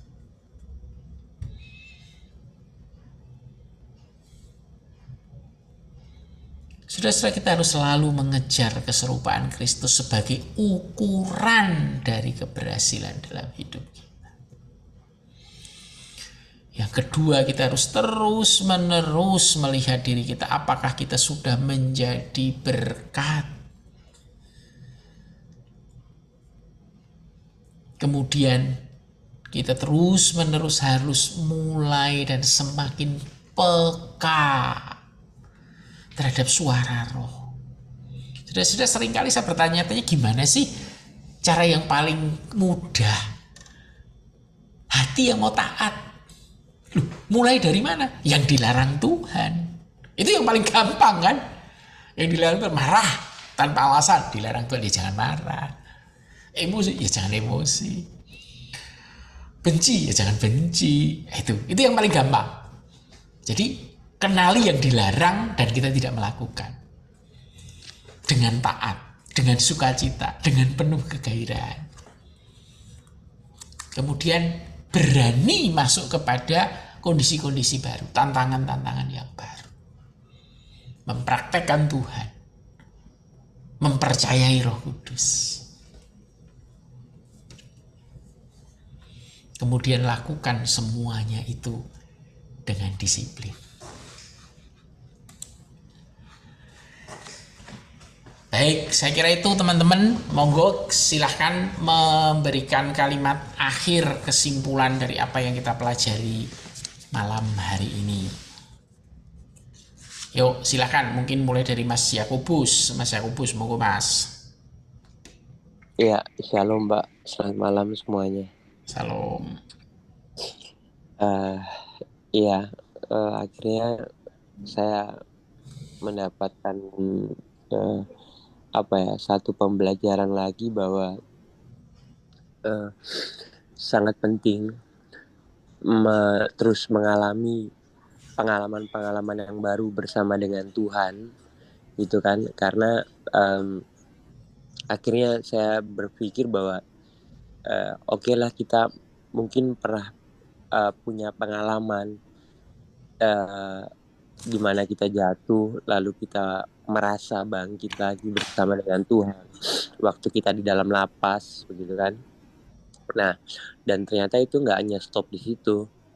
Ketika kita bebas keluar dari lapas, lalu ketemu lagi dengan realita di luar lapas ini, realita tentang apa? Tentang kesulitan-kesulitan yang juga mungkin nggak kalah memusingkannya dengan ketika di dalam, gitu kan?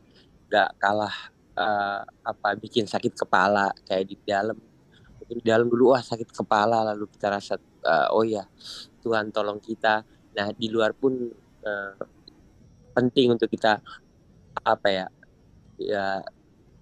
terjun atau masuk ke dalam pengalaman-pengalaman baru tadi, gitu Pak. Sehingga jangan takut untuk masuk ke dalam pengalaman baru selama memang itu bersama dengan Tuhan. Dan memang kadang yang menjadi masalah itu bahwa ukuran yang kita gunakan itu adalah ukuran dunia, gitu kan. Ukuran dunia itu pasti yang menyamankan kita. Ukuran dunia itu adalah seringkali yang sesuai dengan apa yang kita pikirkan, gitu. Sehingga ketika banyak hal terjadi tidak seperti yang kita pikirkan, tidak seperti yang kita rencanakan, lalu mungkin kita mulai bertanya-tanya, begitu kan. Duh, apa Tuhan tidak memberkati? Duh, apa yang saya lakukan ini tidak menjadi berkat, atau Tuhan ini tidak memberkati apa yang saya lakukan ini, kok ini tidak berhasil begitu kan. Padahal sebenarnya mungkin ketidakberhasilan itu diizinkan oleh Tuhan untuk kita masuk ke dalam pengalaman yang baru itu tadi, untuk supaya kita lebih mengenal Tuhan secara utuh dalam menjalani kehidupan kita. Mungkin itu sih Pak dari saya Pak. Ya, Terima kasih Pak. terima kasih Mas Yakobus. Jadi dalam kehidupan kita itu bertanya kepada Tuhan itu bebas sekali. Tetapi yang hati-hati jangan seperti Adam dan Hawa yang mencurigai Tuhan, yang menganggap Tuhan itu tidak jujur, Tuhan itu tidak sungguh-sungguh. Itu salah besar. Tuhan itu tidak pernah melakukan yang jahat, sama sekali tidak pernah. Kadang-kadang ketika saya membaca perjanjian lama, seringkali Tuhan menghancurkan sebuah bangsa dan seterusnya dan seterusnya. Saudara-saudara, kadang-kadang konteks kita seringkali, nah ini memang perlu pembelajaran yang agak panjang, beda apa yang dilakukan Tuhan di perjanjian lama dengan apa yang dilakukan perjanjian baru. Karena di dalam perjanjian baru itu Allah di dalam Kristus sudah datang ke bumi, mengalahkan kuasa dosa, kemudian mengutus Roh Kudus ada di dalam diri kita. Sementara di perjanjian lama Allah meninggalkan manusia sejak Kejadian 6, tidak bisa lagi bersama-sama dengan manusia, sehingga manusia jalan sendiri. Karena itu Allah hanya mengambil satu orang, Abraham, dan melalui bangsa ini Tuhan menyiapkan kedatangan Mesias, kedatangan Tuhan Yesus. Jadi konteksnya memang beda. Tetapi Allah tidak pernah berbuat jahat. Bagaimana Allah bisa berbuat jahat kalau Allah adalah kasih? Kalau Allah sudah menyerahkan anak yang dikasihinya untuk kita. Jangan pernah kita berpikir itu. Karena ketika kita berpikir itu, sebetulnya kita sudah mempertuhan yang lain. Nah ini konteks ini memang perlu semakin jauh, semakin dalam kita terus pelajari. Baik, monggo silakan yang akan mengambil kesimpulan malam hari ini berikutnya. Bu Yus atau silakan Bu Yus. Ya, kesimpulan saya malam hari ini kita memang kalau mungkin dari kemarin-kemarin kita cuma mau melakukan semua sesuai dengan kehendak Tuhan. Tetapi yang kita lakukan itu dengan kekuatan manusia, bukannya dengan roh yang ada di dalam diri kita. Jadi kesimpulannya saya mau lebih membangun hubungan saya yang lebih baik dari roh saya. Jadi yang Bapak bilang, kalau kita sudah ada di dalam Tuhan, kita tidak akan pernah sombong gitu. Dan saya merasa kalau saya masih agak sombong, Pak. Makanya itu yang mungkin yang saya pelajari. Kemarin-kemarin saya tahu saya harus berbuat sesuatu untuk Tuhan, tetapi saya tidak membangun roh manusia roh saya dengan baik, tetapi dengan kekuatan yang ada pada saya. Makanya kadang-kadang saya agak capek juga. Gimana ya, capeknya seperti yang suka ngeluh, suka marah gitu. Dan saya juga yang jadi tidak penuh hikmat dalam mengambil suatu keputusan, suatu langkah di dalam pelayanan. Jadi saya banyak belajar, saya mau membangun manusia roh saya lebih baik dengan cara berhubungan dengan intim dengan Tuhan, sangat intim. Karena pada saat saya sudah membangun manusia roh saya, semuanya akan digerakkan Tuhan, dan saya mungkin tidak akan terlalu, bahkan bukannya terlalu ya, bahkan saya tidak akan merasakan itu capek, tetapi saya akan merasakan itu seperti sukacita yang ada di dalam diri saya pada saat saya ada melakukan kehendak Tuhan. Dan juga saya menyadari kalau dibilang tidak semua orang memikirkan berkat itu secara materi, berkat itu secara kebahagiaan di dunia. Tetapi benar yang Bapak bilang, yang di Yohanes 16 itu dibilang, kalau kita akan mengalami banyak penderitaan, tetapi Tuhan yang selalu menyertai kita, tetapi kita bangun kebahagiaan kita untuk hidup yang kekal. Terima kasih, Pak. Terima kasih Bu Yus. Ini yang selalu juga harus kita ingatkan pada diri kita. Tapi kalau termostatnya gitu ya, kalau kita sudah mulai sombong, kling bunyi gitu, ingat kita, itu pasti bukan dari Roh Kudus. Itu pasti bukan. Kemudian ketika kita mulai kehilangan damai sejahtera, nah kita juga ingat, aduh kayaknya ini ada yang gak beres ini. Segera. Karena apa? Gak jauh, Tuhan itu gak jauh. Ada di dalam diri kita. Datang kepada Tuhan, akui, rendah hati, mengakui segala kelemahan, dan mempersilahkan Roh Kudus merubah kita dari dalam. Senang sekali Roh Kudus diperlakukan seperti itu. Karena memang Dia Allah yang harus kita hormati. Dan Roh Kudus itu adalah roh yang lembut. Jadi kita datang kepada Dia juga harus dalam ketenangan, kelembutan, bukan dalam keadaan penuh dengan kemarahan, kebencian, ketidakpercayaan.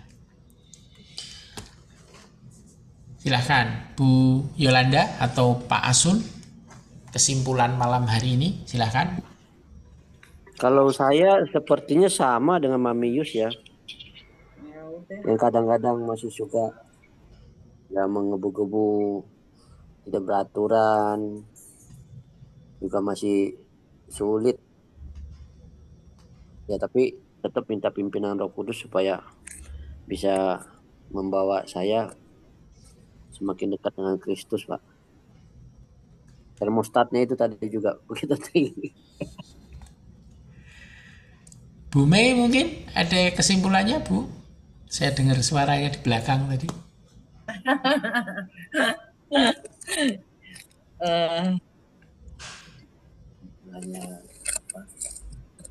Kesimpulannya ya kurang lebih hampir sama ya Pak. Maksudnya ya saat kita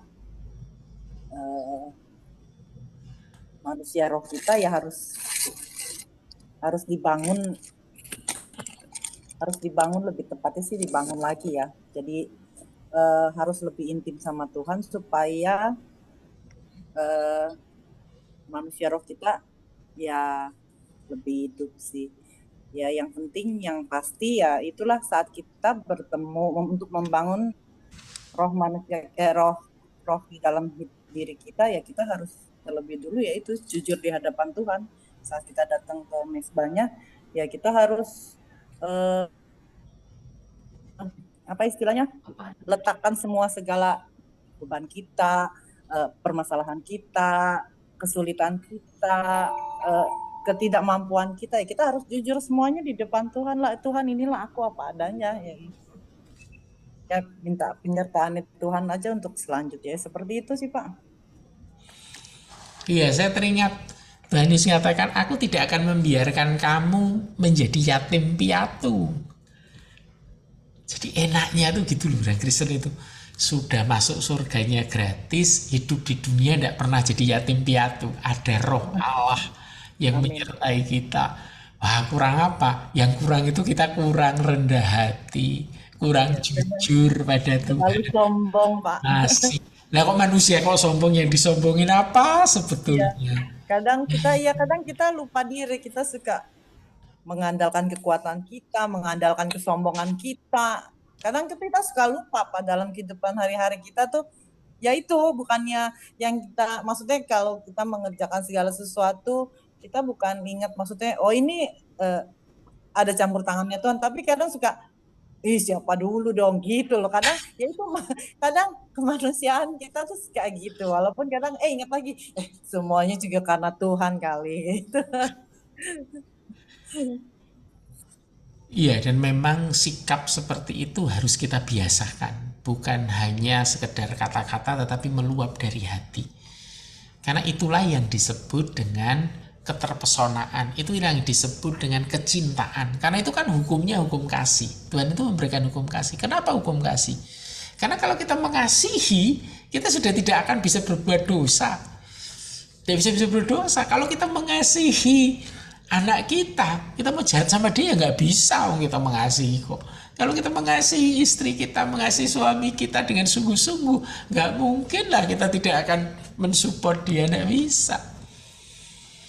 Karena itu sebetulnya kuncinya bagaimana kita terus-menerus memandang Tuhan, menikmati Tuhan, merayakan kebersamaan dengan Tuhan dalam setiap langkah hidup kita. Bu Yolanda, kalimat akhirnya Ibu. Ya Pak, pada dasarnya hampir sama saja. Tapi memang saya satu pembelajaran bahwa memang ketaatan perlu, kedisiplinan juga perlu. Terus kerendahan hati memang dan pengakuan bahwa kita ini secara manusia kadang-kadang lemah, harus memang kita lakukan terus sama Tuhan. Dan bagi saya pada saat kita mulai hidup terus di dalam roh, sebenarnya hal-hal yang lain kita nggak perlu pikirin, karena dari kehidupan kita bersama dengan Tuhan itu saja, itu yang nantinya akan mengubahkan kita, karakter kita, kehidupan kita dengan sendirinya. Jadi pada dasarnya adalah hidup aja taat dan benar-benar patuh dengan apa yang sudah Tuhan suruh untuk kita lakukan, dan bersamaan dengan itu juga bahwa apa yang sebenarnya dalam pemikiran kita, karakter kita sendiri yang mungkinnya tidak baik, itu akan dengan sendirinya itu akan lepas. Karena saya ingat pertama kali waktu Pak Heru ajar kita tuh, pemuritan dari awalnya itu bagaimana apa yang ada di dalam tubuh kita sendiri itu, pada saat ada sel-sel yang baik, ada hal-hal yang baik dalam tubuh kita, maka hal-hal yang jahat itu dengan sendirinya itu justru akan berkurang. Justru ion-ion yang positifnya itu justru yang akan banyak di dalam kehidupan kita. Itu saja Pak. Terima kasih Bu Yolanda. Jadi benar sekali, ketika roh itu menguasai kita nggak tahu kok kita jadi beda ya. Tahu-tahu kok malah orang lain biasanya melihat, kamu kok sekarang nggak marah-marah lagi? Kamu kok sekarang kok jadi begini ya? Kadang-kadang kita nggak tahu, karena sebetulnya perubahan itu dari dalam oleh Roh Kudus. Itu enaknya jadi orang Kristen. Itu luar biasanya.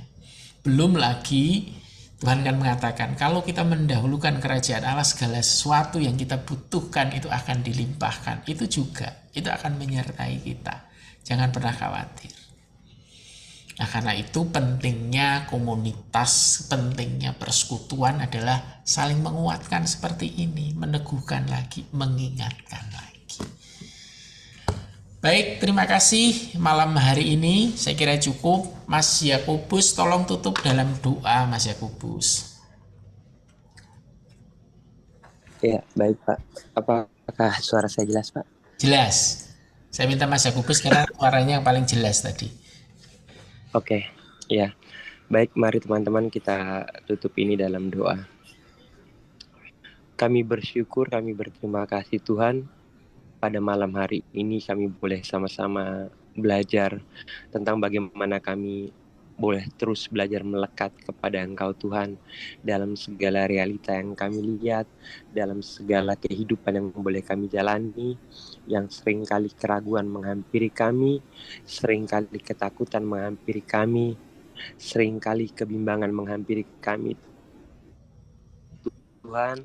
Tapi malam hari ini kami mau belajar Tuhan, untuk kami terus melekat kepada Engkau Tuhan, sehingga ketika kami melekat kepada Engkau, kami boleh terus merasakan damai sejahtera-Mu ada dalam kehidupan kami ini Tuhan.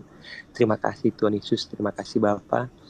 Engkau melihat kedalaman hati kami Tuhan, Engkau melihat segala kelemahan kami, Engkau melihat segala keterbatasan kami ini Tuhan, dan Engkau tahu Tuhan bahwa tanpa Tuhan kami tidak akan dapat melalui segala sesuatunya, mempelajari dan mengalami perjumpaan dengan Engkau. Untuk itu Tuhan, ajar kami Tuhan Yesus untuk kami terus memiliki hati memiliki pikiran di mana kami selalu berfokus bahwa kami terus membutuhkan Engkau dalam kehidupan kami ini, Tuhan Yesus. Terima kasih Tuhan, terima kasih Bapa. Kami juga bersyukur buat Pak Heru untuk waktunya yang boleh sama-sama belajar bersama dengan kami. Kami juga mau berdoa untuk Ci Yustia, berdoa untuk Po Asun, Cimeme, Kayolanda, dan teman-teman yang lain yang belum sempat bergabung bersama dengan kami dalam pemuritan ini Tuhan. Biarlah dalam segala pergumulan kami semua pribadi lepas pribadi, Tuhan Yesus, Engkau yang memampukan kami, Engkau yang menguatkan kami Tuhan. Terima kasih Tuhan Yesus, terima kasih Bapa. Seluruh kehidupan kami, seluruh masa depan kami, seluruh doa kami ini Tuhan, biarlah kehendak-Mu yang jadi atas semuanya. Di dalam nama Tuhan Yesus Kristus, kami berdoa, kami mengucap syukur kepada Engkau. Amin. Amin. Amin. Terima kasih Terima kasih Pak Heru. rekan-rekan Terima kasih. sekalian. Ketemu lagi minggu depan. Jangan lupa ini yang batch yang baru, tolong teman-teman yang lain dimasukkan ya ini ya. Bikin kelompok yang baru. Yang tadi seperti tadi yang diajak Bu Yolanda, mungkin ada lagi yang akan dimasukkan biar masuk ke pemuritan yang pertama. Cipeni Pak, tapi tadi dia lagi ada di luar, dia lupa. Dimasukkan, dibikin kelompok baru aja Bu Yus. Nanti Iya Pak. tak tentukan harinya beda nanti. Ya Pak. Sama baik.